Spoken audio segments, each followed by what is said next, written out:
Let's talk about the ABCs of developing your intuition. Have you ever had an experience where you thought your intuition was telling you something but you weren't sure? Or maybe you're the kind of person who's never had an intuitive thought in your life. So can you still learn intuition? Can you still learn to trust your intuition? For those who are interested, here are 3 steps towards learning to listen to your heart, to your intuition, or to your gut feeling. I call these the ABCs of developing your intuition. A, acknowledge first of all that you have intuition. Intuition exists in all of us, whether we acknowledge it or not, but the more we can learn about it, the more we can use it, the more we can have it shape our lives for the better, we begin to have trust in it.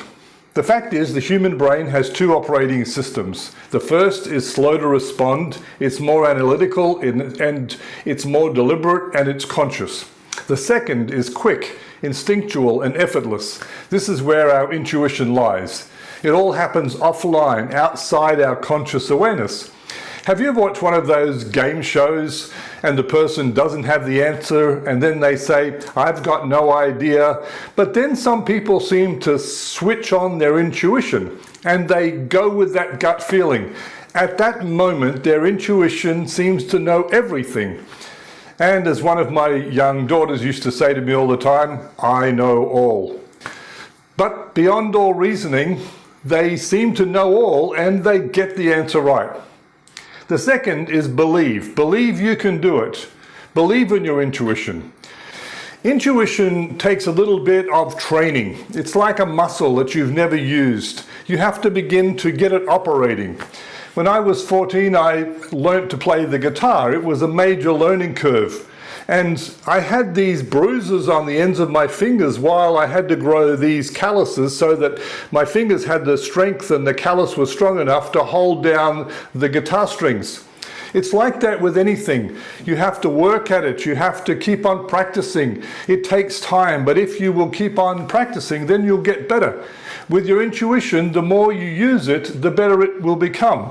And you'll begin to see that this gut feeling becomes a natural part of your life. So change your thinking and believe that you have it and begin to practice. And the more you practice and the more you listen, the more it will begin to come. Sometimes I think about an analogy of changing gears when I'm using my intuition. I see myself in an old-fashioned car with, 5 gears at overdrive, and I switch into overdrive, and it's like a peaceful feeling. There's no revving. The car's at peace, and in that moment, I believe. The second thing is commit to not going back to the old you. Commit to overcoming the fear of failure, criticism, and the doubts. In fact, see fear as an encouragement that you're actually stepping into something new. Remember, when you step out, there's always going to be an opposite and equal reaction. So step out and listen and realize that the fear will try and come. Fear of failure, fear of rejection, fear of criticism. But successful intuitive people don't let these kind of fears dominate their thinking. They believe that they're going to overcome them and they step out in them. If you ever studied athletes, actors, or polished public speakers, what you find is that they all get nervous before they perform. In fact, they actually see that nervousness as a good sign. If they don't have it, they're actually worried. So that nervousness, that fear, they see it as a surge of adrenaline to their advantage. It sharpens them and they are able to push through to higher levels of achievement. They say fright heightens their senses, improves their awareness, and helps them to appreciate what's at stake. So the next time that you decide I'm going to listen to my intuition and fear raises its ugly head to try and persuade you not to listen, be encouraged. You must be hearing something that's stirring a reaction. You're stepping out into a new place, and it is beyond your comfort zone.